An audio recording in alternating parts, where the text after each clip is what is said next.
Hello and welcome. I am your host of What Are You Reading? What Are You Writing? Author Karen E. Osborne. I have five novels out. The latest is Justice for Emerson. I am so glad that you're here. This is a space for readers and writers to come together and talk about books.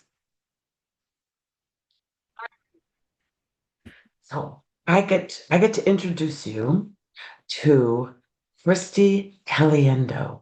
Hey, Christie, Hi, how are you, Karen? I'm so excited to be here. I am delighted to be here. It turns out that Christie and I are both in Florida, which that just happened to me a lot. People all over the country, but love meeting fellow Floridians. Are you a Absolutely. native? Are you a native here? I am. I was born and raised in Fort Lauderdale.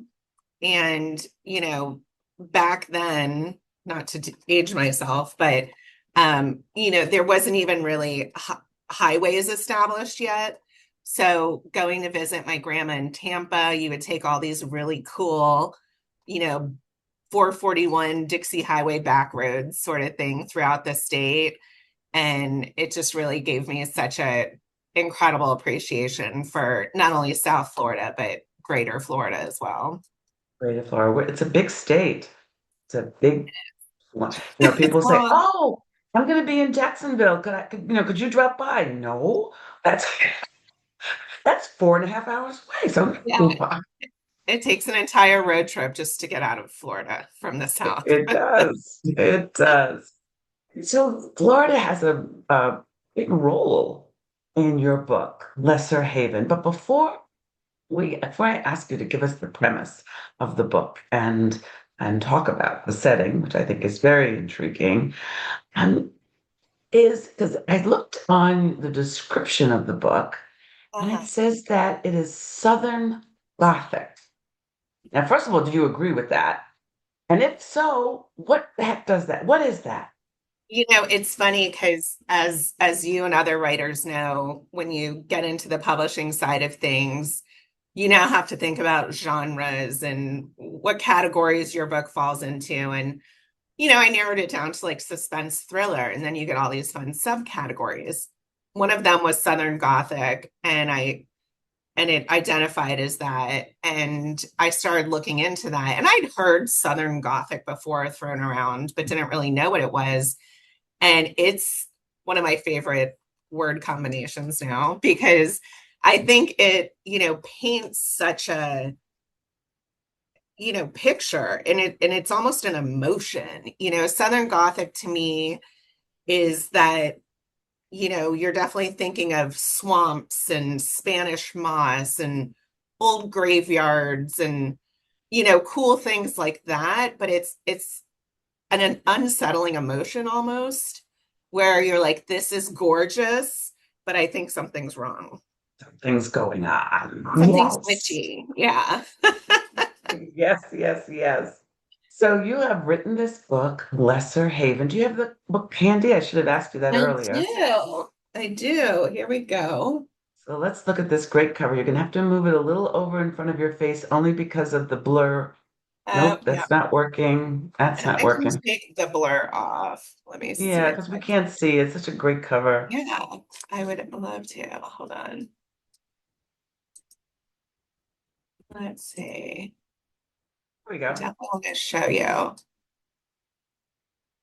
my back or my, there we go. So now let's see. Okay, so Oh, yes, there we go. we And go. isn't that atmospheric, right? The cover is very atmospheric, and so the book is very atmospheric. Uh-huh. That's a Yes, that's great, what I was going for. that's a great cover. So the It's kind books, of hazy, misty, like there's something that hiding there, some the way you secret just that's buried. the way you describe Southern Gothic, there's something going on there, even though Right. everything looks lovely. So tell us the premise of the book. So the premise of the book is a woman in her 20s. She's a reporter and she, it's just caught in this daily cycle of reporting the news and, the politics, the murder, and she just loses almost sensitivity toward anything anymore. And, she's in her mind, she's thinking, is this all there is to life? And she pretty much has what we would consider a, panic attack sort of situation and leaves her job, leaves the city, and she visited before this tiny town on the edge of Lake Okeechobee called Moorhaven. And her family has a place there. And she just thinks of that. And she thinks, it's so isolated and just going to get away. So she moves to Moorhaven. Well, she doesn't think she's moving at the time. She goes to just spend a couple weeks there thinking, maybe I'll just do some creative writing. Maybe I'll just check out, hide from the world for a while, figure out what I want to do with my life. And when she gets there, pretty much, she starts really, she'd come as an outsider to visit before, but it hadn't really immersed herself in the town. So here she is with all these locals, and she starts realizing, first of all, as we all know in small towns, everyone knows everything. Yes. And they knew she was there before she knew she was there. And then she starts uncovering some unpleasant secrets that the town would rather just not talk about. And so that's how it really sets it up. And so Lesser Haven is actually the woodsy, overgrown orange groves and foliage outside of the town of Moorhaven. And it's where Lesser Haven is kind of the wilds, the unknowns, where strange things may or may not have happened. Yeah, so it sounds like the setting is almost another character in the book. It's funny you say that because the town of Moorhaven is real, and my family actually, we go there a lot. And when I was writing this, the town pretty much stayed intact as it is. The characters were all new, and it just came alive to me in such a way that in real life it never had come alive. All the little Mm. storefronts and the stories behind the storefronts and the history. And when I was done writing it, I almost like experienced a little depression or depressive moment, because you live with these characters in your head for so many months. You live in this town that becomes part of your soul, and then it's not real. It is real. It is real, Christie. It is. I still wonder what's happening to my characters in my other books. I know, I do Hope too. they're all okay.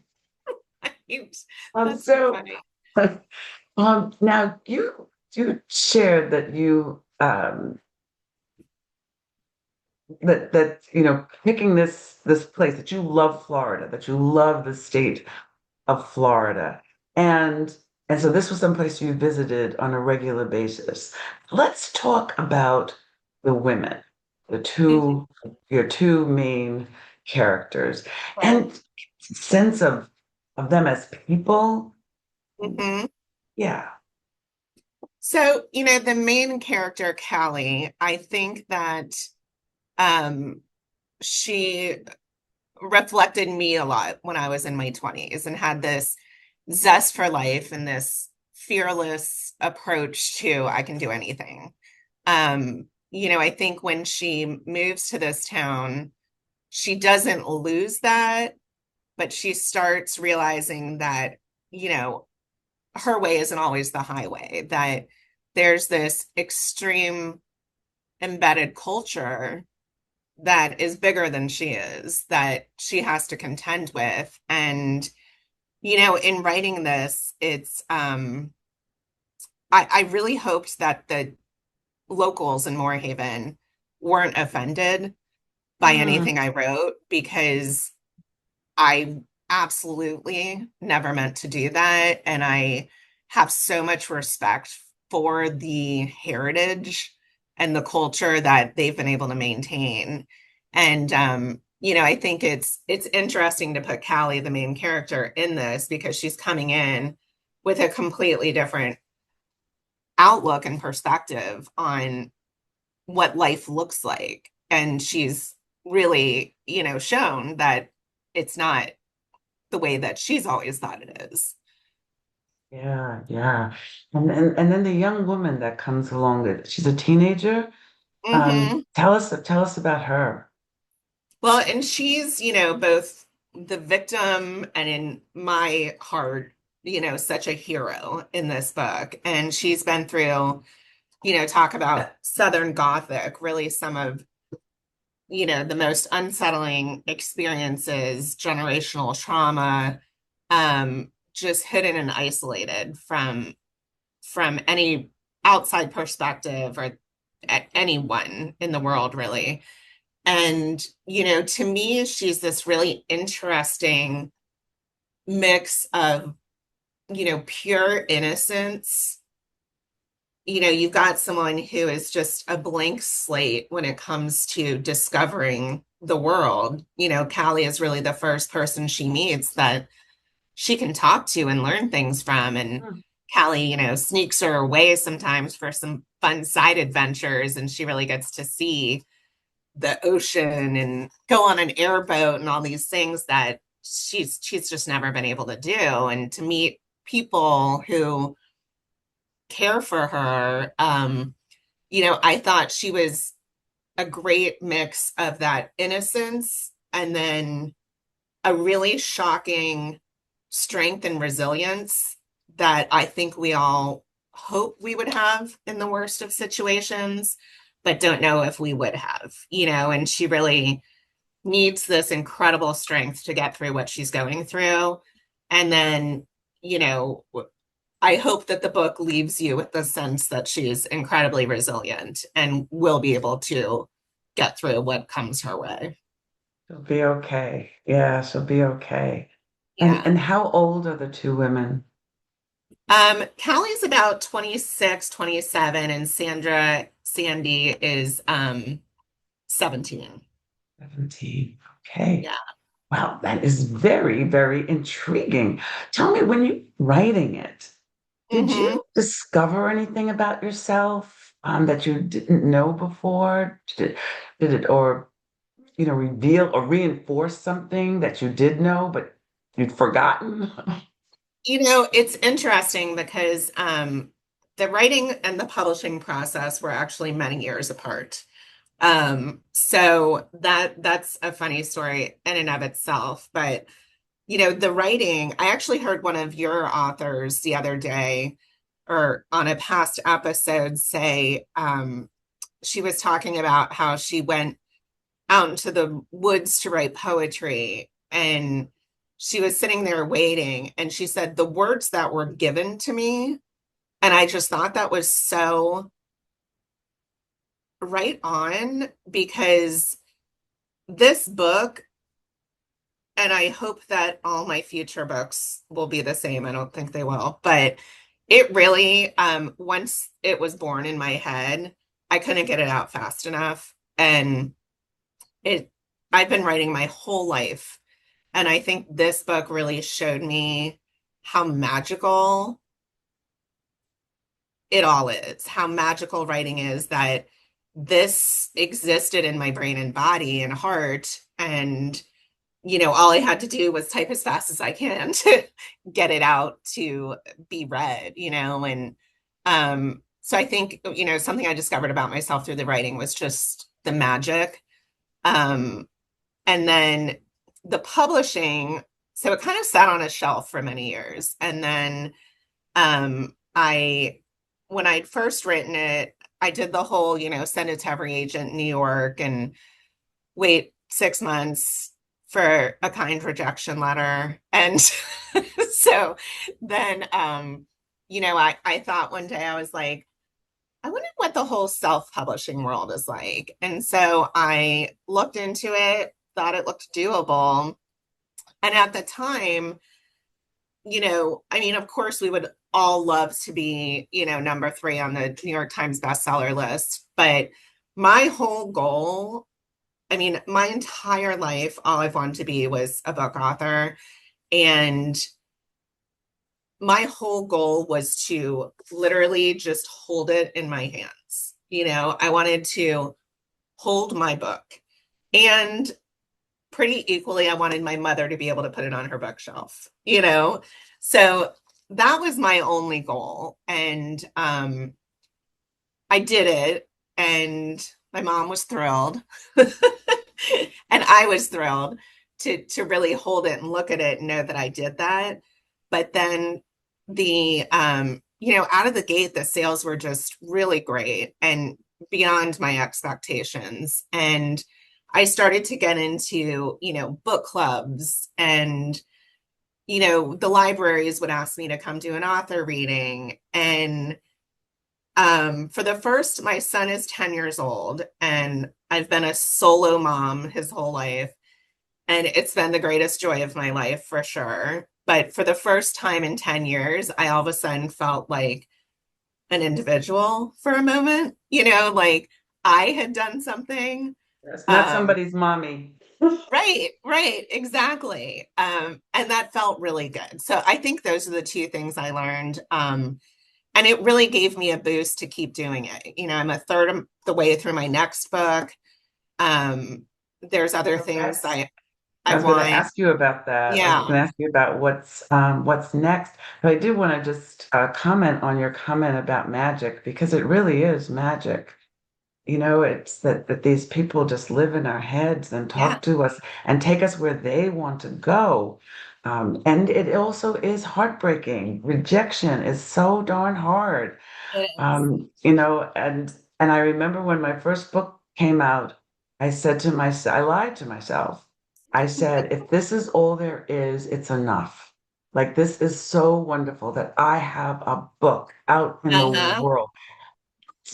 So I needed another one, and then I needed another one, and then I needed another Yes, one, and I have one coming out in October, and another one coming out next year. that's amazing. It is magic, and it's like the most. I think of them. I have children and grandchildren, but I think of my books as my babies. Yeah. I do. Oh, I So love tell that. us about what you're working on. So, it's funny because when this came out, everyone's like, is there going to be a sequel? Is it a series? And the answer to that is I don't know what may come. But as we just talked about, it would have felt forced to write a sequel or try to get a series right now because it's not coming to me with the magic.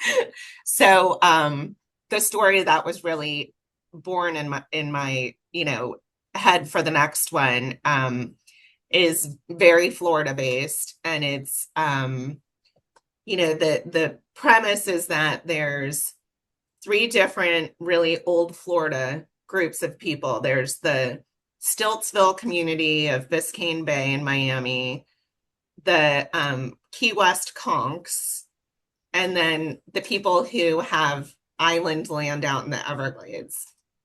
And all very different personalities, but they're all, fiercely invested in and dedicated to living their Florida lifestyle the way they always have.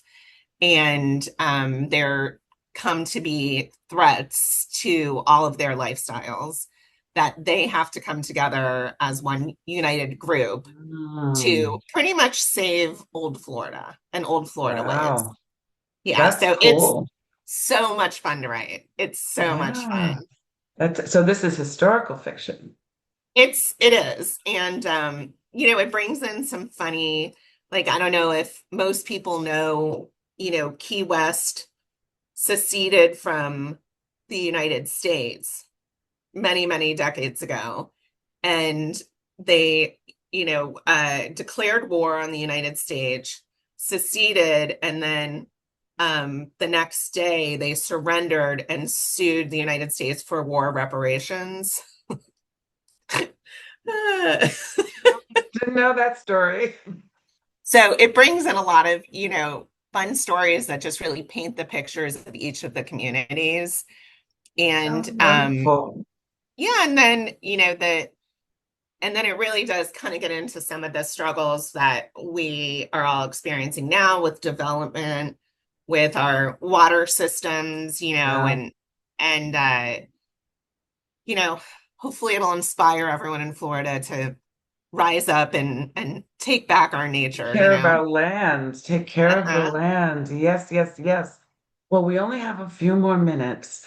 This is What Are You Reading? What Are You Yes. Writing? So, could you tell us about some author that perhaps inspired you, and then some author's book that you read recently that you could recommend to everybody? Sure. Well, I have so many favorite books. It's like you You almost gotta have to pick. pick. We I got know. time for two. Well, it has to be A Land Remembered by Patrick Smith. And that's actually, I heard it's going to be a Netflix series soon, but that's an old Mm, book and it's about driving cattle across Florida. And the way it's done is just fantastic and really paints that old Florida Southern, vibe and surviving in old Florida. And then that's one of my favorites. And then I'm currently reading two books. One is called, what's it called? Tales from Old Florida, which I'm using to really inspire me for some stories. It's a great old book. It was like on my mom's bookshelf. And it just has lots of short stories about, you know, late, or I think even like mid 1800s in Florida. So, mm. lots of folklore and things like that. And then what I'm reading at night is it is called Every Bend in the River, I think is the title. And I can't think of the author. I hate doing that. But it's one of my favorite genres of all time is historical fiction. And it's a story about a young woman.